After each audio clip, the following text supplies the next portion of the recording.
Master the business of speaking with your hosts, Taylor and Austin. You're listening to Technically Speaking.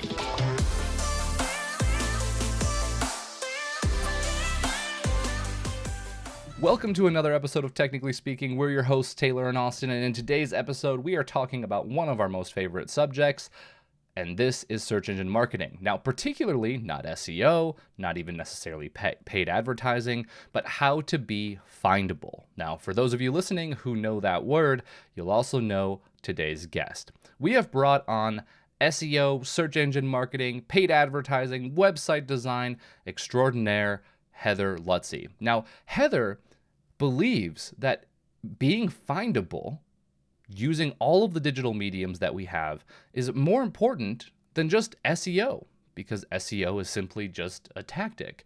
Being findable is a way of living inside of your business. And being able to be found online can be a bit abstract for us. It can be difficult to wrap our heads around all of the things we need to do just to be found in a Google search. And just because you rank for some unique keyword that you coined doesn't mean that you're findable. Doesn't mean that anybody is searching for that keyword except for you, over and over again. So in today's episode, Heather breaks down amazing, easy, simple to follow tactics and strategies to be able to become more findable online. I promise you, if you listen to this episode, take some notes, and implement what Heather has to offer, you will be more findable online. As always, we hope you enjoy this one, and we'll see you in there. All right. Boom. We are live. We're here. I'm so happy to be here. Heather, we're so happy that you're joining us. Thank you for carving out some space on this Friday to chat. Absolutely. Yeah, so good. Honestly, like, this is one of our favorite topics, and it's also one that we get asked about all the time, and we know enough to be dangerous, but certainly you are an expert, and so we're very excited to be picking your brain. So okay. Thank you. I'm the expert. I'll have to check in and see what my clients think about that, but I'll be right back. Okay. We'll put a poll out, tweet us or something, people. Okay. So we're going to get into the nitty gritty in very short order. Okay, let's do it. As our listeners know, though, we do a little bit of digging before we get into the show, get prepared for our conversations. And your website is beautiful, so we'll start there, as it should be, I suppose, given the situation that you're in. On your about page, on your about page, you listed that your favorite food is cupcakes, and so I'd like to pose a short philosophical debate here with you. Okay, She's like, what could come of this? James Robo, if you're listening to this is for you, because you were the one that originally turned me on to this subject. Okay. This is the cake versus pie debate. Okay? Oh, gosh. So give us your take here. What is the preference between cake or pie? Do cupcakes truly trump cake or pie at the end of the day? And if so, why? Yeah. Wow. Gosh, I'm a baker, so I bake every weekend. Nice. Gosh, I will definitely. I'm going to go with pie. Really? Oh, wow. Yeah, was not expecting that. Wow. There's nothing better than a fresh homemade cherry pie. Nothing. Oh, wow. Cherry pie too. Vanilla ice cream. It is. Goodness. It trumps every cake I have ever had. Yeah. Wow. My skeleton, I could feel it going, get pie. Right?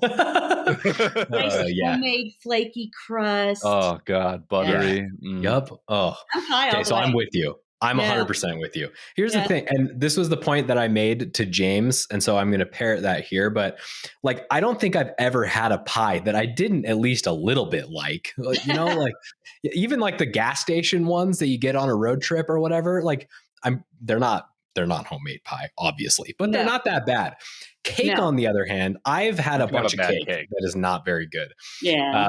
And so that's my logical take. James brought up a good point, though. And he said that like the spectrum of cake versus pie is the difference. Because like you can have a really bad cake, but you can also have a really, really great cake. And so the top end of the cake spectrum, he says, is better than pie, whereas pie sits more evenly in the middle of it. And there's just less pies.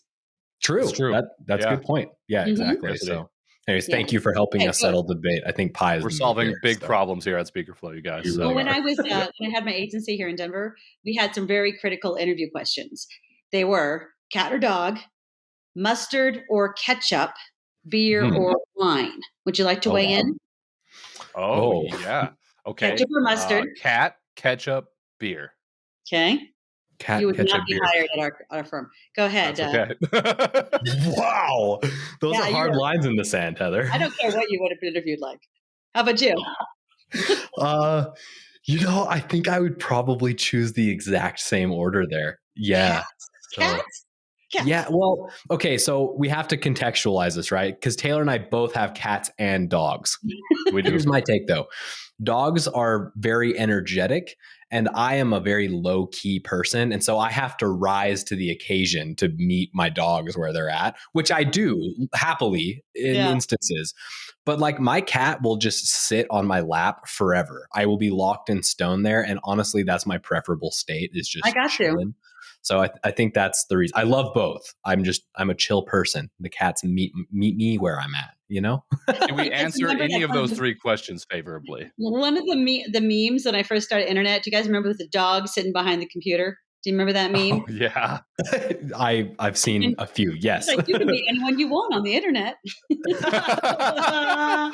True. That's funny. It was great. Yep. That's so wow. So would you have answered those questions opposite, all three of them? No, not exactly opposite. I would have done ketchup, dog, and wine. Okay. Oh, fascinating. Yeah. So 1 out of 3 in common. Well, good to know. Like if we grab hot dogs at some point, Heather, we will be on the same page in terms of. That's exactly right. I don't care if it's a damn Chicago dog. I'm having ketchup. Get over it. Exactly right. I'm with you. Yeah. Yep, for sure. Okay. So another bit of research we saw, it's very like at the very bottom of your about page. It's just mentioned offhandedly. You've been on Oprah, and apparently you'll tell us the details if we mention that. Moving on. Okay. So you won't share the details. I had a makeover on Oprah. Whoa, wow, cool. No kidding. Really? Yeah, I had a sex pot makeover. Yes, I said it on a podcast. Wow. Good. I'm glad. That's right. We got the advisory label. And Oprah, you'll see everything you ever wanted to know about my Oprah experience. Okay. Holy crap. That's crazy. Well, that's fun. Nice. Live in infamy. I have homework now, so that's exciting. Your wife's not in the room. Okay, noted. Oh, man. Oh, man. Well, this is going to be an awesome episode. SEO is a topic that I think is a little scary for a lot of folks that are listening, and can be daunting. And I mean, the internet, God, what a cesspool sometimes. And how do you compete? And what about the budgets to do so? So getting your expertise at the table today is going to be awesome. Now, again, we read on your about page. It sounds like, I mean, this started really early on in the internet marketing days. Like 2000 is when it seemed like you identified the gap between people having beautiful websites and people not being able to find them. And you also mentioned wanting to get out of the cubicle and do an entrepreneur. Like, did you just stumble into this space? Were you just always knew you wanted to be in the internet marketing world? Like, how did that whole thing happen? How did you really identify that gap? I was fired 6 times in my 20s. Oh, nice.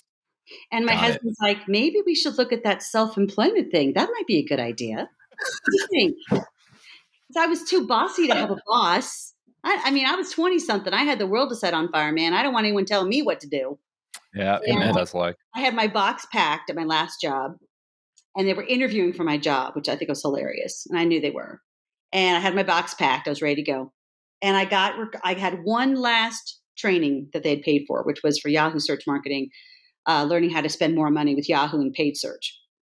So off I went, California, I can't remember where I was. And I met this gal at the front desk of the hotel, and she turned out to be Mary O'Brien, and she was one of the originating founders of Yahoo. And we hit it off. And she hired me almost instantly to be a trainer for her. So I went back and said, see ya, wouldn't want to be ya, and bolted. And that was when I started my professional career. And I traveled all over the country training $1 million advertisers. So advertisers that spend $1 million or more a month with Yahoo and paid search at the time. Mm-hmm. And Yahoo had about a 26% search market share at the time. So we were going to take Google any minute now. Well, we don't Yahoo it, do we, gentlemen? We don't. No, I don't know if I've ever Yahooed something. So, we gave it a good shot. but that's how I got my training. And then from all the access to all these amazing companies that I was training, I started my agency. And so I had an agency in Denver here for 15 years. Yes, there was an internet back then. I was selling websites like hot watches in the inside of a jacket. I was like, hey, want a website? Yes, you do. This is good. They're like, a what? You can make me a what? Is that like a business card? That's how I started, is selling websites like hot watches. And then it just kind of went from there. Wow. So, okay. I'm curious about this like meshing of worlds for you here, because it seems like in the internet marketing world, you have people that go way hard and deep into the paid search arena. And then there's also those that go into the more organic side of things. And so you just described paid search with Yahoo being kind of where you started. And then that segued into website development, which obviously crosses many thresholds in the marketing world, but I think primarily is focused on the more organic side of marketing. And so you're blending together like experience of a couple of different worlds. Like, so can you speak to that a little bit? Like some of the observations you made, I guess, as you moved from one arena to the other? Yeah. I mean, you could nerd out with the best of them with SEO, right? I mean, I was going to search marketing conferences and speaking at Search Engine Strategies and OMI and, all these different conferences and trying to be the smartest, usually the only girl in the room. It was great. It never aligned the girls' bathroom at a search marketing conference. I can imagine. We should take pictures because it was just like empty. And I'm like, okay, we have a problem here, people. But here's the deal is that, if you're a practitioner, like my son is a Maserati mechanic, you get certified in Maserati, you live and breathe and eat Maserati all day, all day, right? And he loves it. And that's how SEO people are, right? They get together and they geek out and they talk about all the different algorithm equations and, all that. And at some point I was just like, who's getting left in the dust here is the business owners. Because for the first time in their professional life, they don't know a thing about what they're hiring for. I mean, absolutely nothing. And that's a very intimidating place to be. So as a professional speaker, you can imagine that you want all the benefits of online marketing, but it's a holistic attempt. So I call it findability. I think SEO as a phrase, search engine optimization, is highly misunderstood. And if you think about findability, so human intent through data. So when I have the right tools, free tools, to be able to tap in with human data and then create content based on that trend, if you will. So I've worked with tons of speakers and they all want to rank under speaker keywords. And I can tell you from years and years that it's like, oh, this is a great example. I'm not going to call anybody out, but I'll never forget. I was at, a couple of years ago, I was at a conference, an NSA conference, and a guy comes up and says, I'm number one under motivational humorist. And I'm like, okay, who's searching for that, buddy? I'm like, okay, here we go.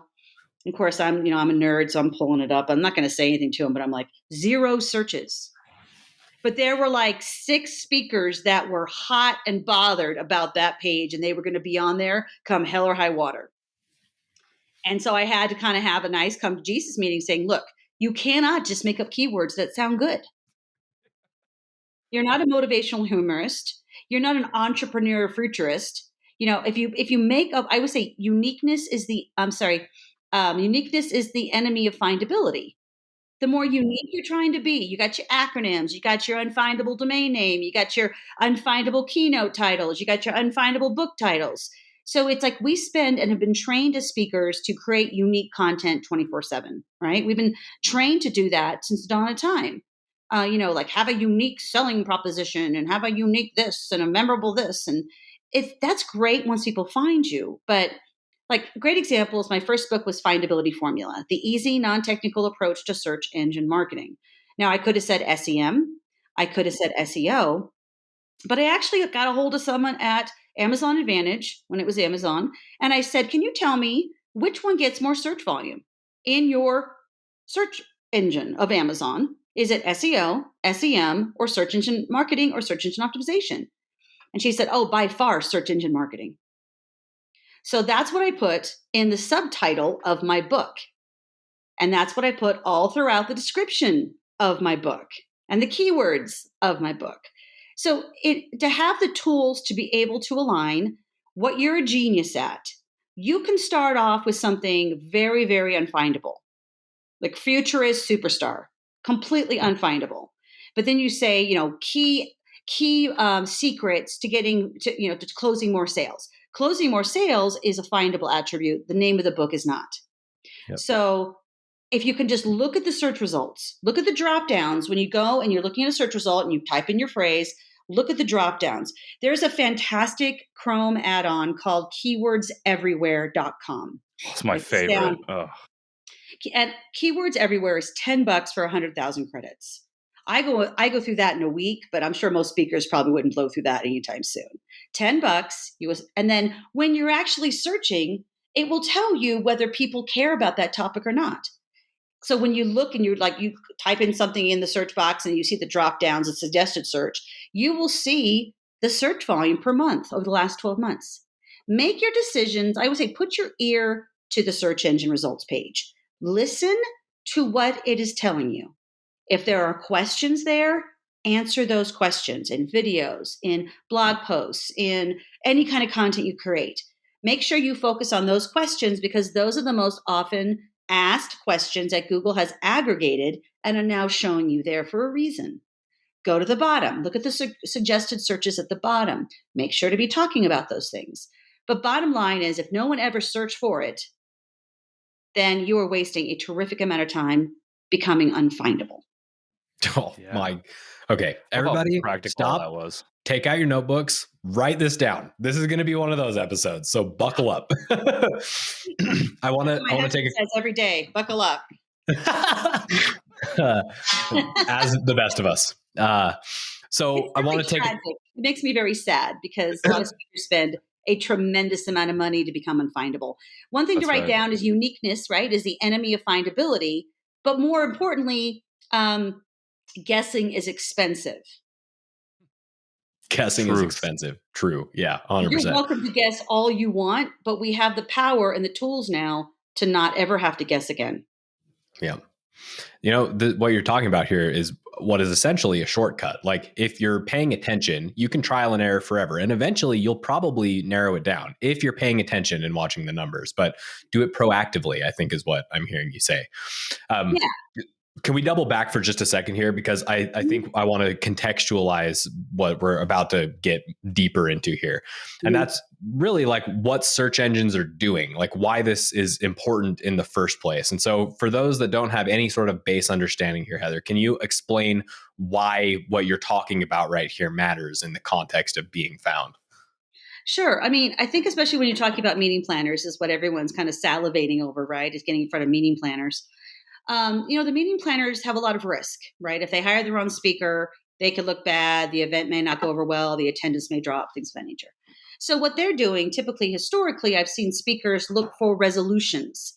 So we're having an issue with culture because we've merged with another company. So they're searching for corporate culture phrases. Or maybe they're having some other morale boosters, or something is happening in the organization or in the industry of that association that the meeting planners have been tasked to bring a speaker in for, right? So we want a speaker on the future. We want a speaker on the past. We want a speaker on whatever. So the problem is that speakers spend so much time trying to rank for speaker keywords that they lose sight of what their thought leadership is. When anyone else says, I want to be a speaker, what do I need to do? I'm like, well, what are you an expert in? And sometimes they don't know. And I'm like, if you don't know what you're an expert in, how are you supposed to create content to speak to that industry?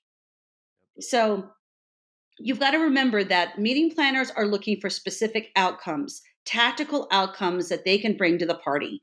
I think that the days of having, someone who says the same story every time, I think there might be a place for that. But right now, I think in the near future, speakers or meeting planners are going to be even more vigilant about booking experts and thought leaders in their space. And they're going to expect actionable takeaways and learnings and measurement from that hire. So, do not get caught up in making up words that no one's going to ever going to search for. And it just breaks my heart because I see all these websites. They are gorgeous, great headshots. No one ever asked me for a one sheet, by the way. I'm still waiting. Yeah, that's right. No one asked for that. Yup. So Yeah. the reason it matters is because we have to connect with what people are looking for, right? Is that right. the main thing that I should take away from what you just said there? Yeah. So I mean, I'm not the first person to talk about newsjacking, but if you want to get in front of your ideal customer, let's just say it's a conference planner or something, then you have to be an expert in all the issues and problems that conference planners face in years after COVID, right? You're giving them specific knowledge of the pain they're currently experiencing. So if you are in sales, you're going to talk about how to get butts back in seats, right? If you're in customer engagement or employee engagement, then you're going to talk about how to get people to engage back in person again versus Zoom, right? So you need to newsjack what's happening in the world and then report back in with your filter about how does that affect a meeting planner, or how does that affect someone who might hire you, right? So you can throw a bunch of stuff out and hope it sticks on the wall, but it's exhausting and it's expensive. If you're making up your own content, you're making up blogs, you're making up videos, it's never going to be found unless you have a massive audience already established. Then it's fine, right? But a lot of us don't have massive audiences. We have to be really strategic about the content we create. And just by understanding that Google is where people will go. I will Google it on Google proper. I will Google it in Google Images. I will Google it in Google Video, also YouTube, right? I will Google it in Amazon. These are just human behaviors that people are doing in different formats, right? So we have to be mindful that we can talk about our own stuff all day long, but that's not going to move the needle unless we are connected with the people that are actually going to hire us. Yeah.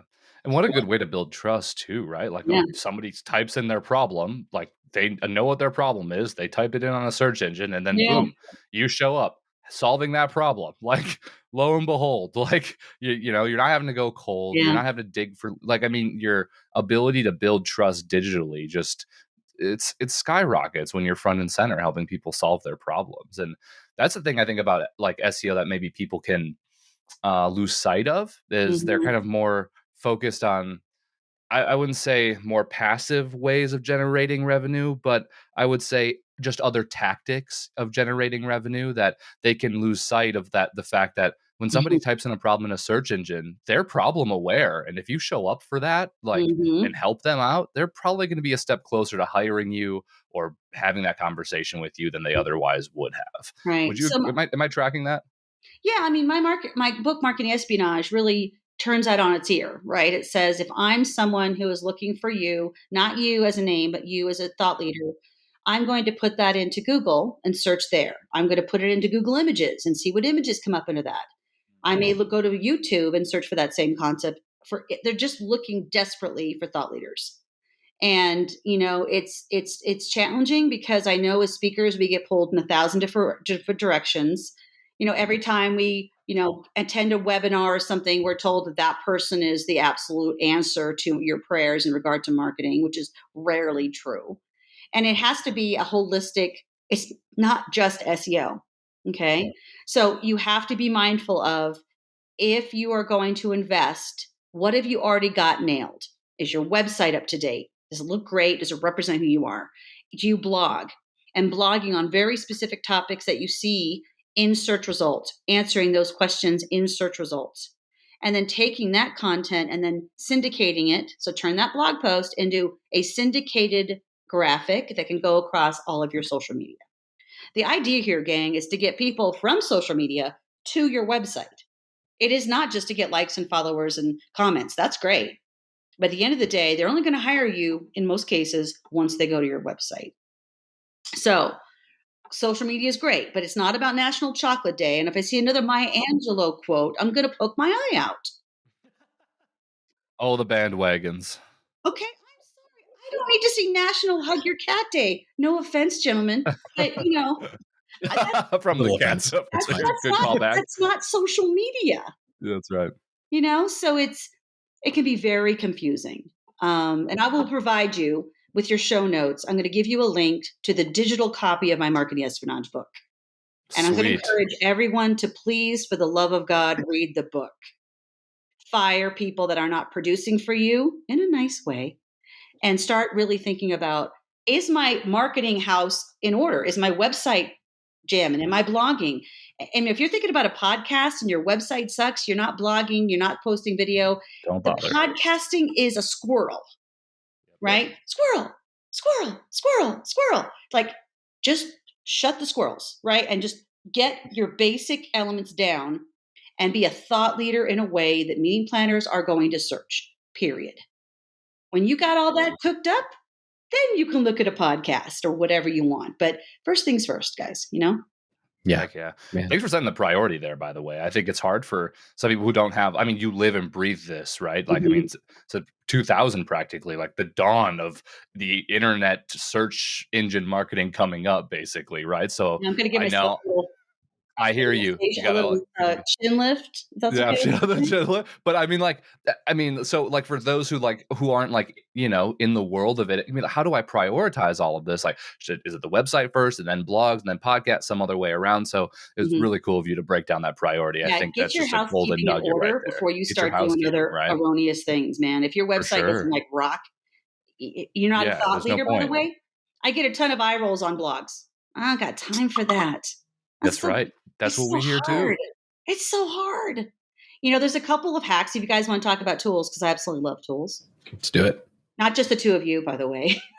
Oh, wow. Whoa. Ouch. Shots fired. This is so wow. good. So it's going to be this kind of show. We talked about pie. I'm talking humble pie right now. Holy cow. Sorry, guys. I opened the door and just had to walk in. That's fine. So there's a tool called Jasper.ai. Have you guys heard of this tool? Mm-mm. So Jasper.ai is an artificial intelligence writing tool. And what you do is you'll go in there, you'll give it like the theme, you'll give it like 3 biggest mistakes speakers make when hiring marketing professionals. And then you give it like, I want a witty tone. And then you give it a couple other ideas, and it will literally write the article for you. Wow. And you recommend this as an SEO expert? It is good. Like, it is not like, it's not going to be like highly personalized, obviously, to you, but it's DONE. Done. That's right. No, not and perfect. Then you can go back and you can, tweak it for your own personal style. But the problem is that cadence, right? We need to feed Google on a regular cadence, meaning every Tuesday at 10 a.m. You can train Google to come back to your site every Tuesday at 10 a.m. if that's when you post your blogs. Okay. Another great, easy tool that you can use is a tool called WordArt. WordArt is those silly word cloud tools. I'm sure you guys have seen them. They used to be everywhere on t-shirts and the whole 9 yards. The thing about WordArt is that you can go in and import all the words from any given page on your website and create a word cloud just to understand what it is you're saying in the article. And so the biggest phrases that come up in the word cloud are what Google thinks that page is about. So if you're I put my whole chapters in there. And then I said, oh, well, what's the generalized theme of my chapter? Am I hitting it or am I not hitting it? Right. So WordArt is great. You guys might want to check that out. And you can actually put your URL of any existing asset online and you can run a word cloud. And I make all of my content writers use that so that we are all on the same path of this content needs to rank for these things and answer these questions. And you don't have to have I know all the fancy big tools you can imagine, but it's about just taking small steps. If it's not your genius, it's not your job. Okay, that's one of my favorites. If it's not your genius, so if you don't feel comfortable with it, turn on your phone and start dictating. There's a tool called Otter. There's a ton of them out there, and Rev, and you can download the apps, lock yourself in a hotel room, and walk around with an outline and dictate your next book. So if you know what I mean. So you've got to be creative because usually most of us are a team of one, right? So and SEO is important, but SEO is a slow boat to China. It is not a quick fix. Because, remember, guys, Google was founded indexing Stanford content. That's it. Student and professorship content. Remember the Dewey Decimal System? Any remember that? Yeah. My library remembers. If you don't remember, you can tune out right now. Yeah. But that was just an excuse to figure out how to find stuff in the library, right? Now, the Google algorithm is like this Dewey Decimal System on steroids. It's trying to figure out every page you can see on the internet and where does it go, right? Where does it go in the index? It's a voracious, hungry search engine. You don't feed it, you're not going to get any attention from Google. Man, that's another good line. So I have a question for you. We get a ton of pushback when we mention this idea of like SEO in a couple different categories. But one of the things is like, well, I want my thought leadership to come from me personally. And if I'm answering something on Google, it's not authentic. And I'm like, I'm talking to robots and not humans. So I'm just going to ignore it. Heather, you seem opinionated on this subject, so I would like to hear your opinion about this phrase. Good luck with that. That's right. I mean, I want as many people advocating for me. Okay. Yeah. Google is an advocate, but you get to say whatever you want about that topic. But if a meeting planner is typing in employee engagement and you're not talking about employee engagement, you've made something up that's supposed to be employee engagement. You can write whatever you want about that topic. That's not forced robotic content. But it is up to you to figure out, is that what the common people, the people that are going to hire me, they're not, I would say, humans are not nearly as complicated as we like to make them. They're very simple. I need a speaker on employee engagement, right? I need a speaker on corporate culture. I need a speaker on hiring practices.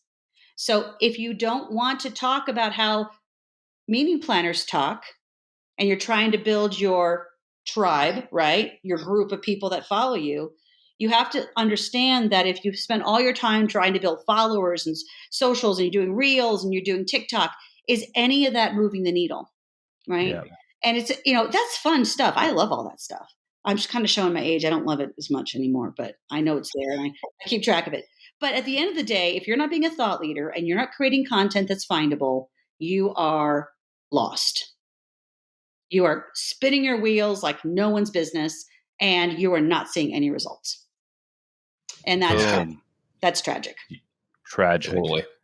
And there is a balance to be had here, right? Because we have to, at some level at least, like write the content that people want to read. Like you'd think that that's sort of a given, but so we have to, and because of that, we have to sort of play by Google's rules so that we can get in front of them. In that we have to have the right components there, right? So, like, what's the balance between authenticity and also still feeding Google what it needs to get it in front of people? Like, can you do both? Yes, you can. It's a little tricky. That's why I think recording yourself, that's how I've done my last 2 books. And people tell me that they can hear my voice when they read the book. And I think that you have to find a modality that feels really comfortable to you. And if I have a list of keyword phrases I just have to bake into my conversation, that's easy, right? I mean, there are tools out there that will tell you exactly how much people search for those keywords. That will tell you exactly how much content to write based on what's ranking in the top 10. If you have that kind of knowledge, are you not going to use it? I mean, think about the hack for the phone book. Anyone remember phone books? AAA plumbing. Yeah. AAA plumbing. You think they're doing SEO plumbing on their yellow page ad, right? They're doing SEO on their yellow page ad because they want to be in the front of the book. Okay, their whole business after that. Exactly. We're not even talking about writing a blog at this point, you guys. People name their whole business just to be on the first page of Yellow Pages. That's right, and that was SEO before SEO, right? Yeah. So if you want to work twice as hard and you want to spend tons of money on being unique, be my guest. But if you want to really be in front of meeting planners, like it or not, a robot is keeping you from them. Because the robot is not easily tricked. So it is looking for Stanford professors on that one keyword phrase.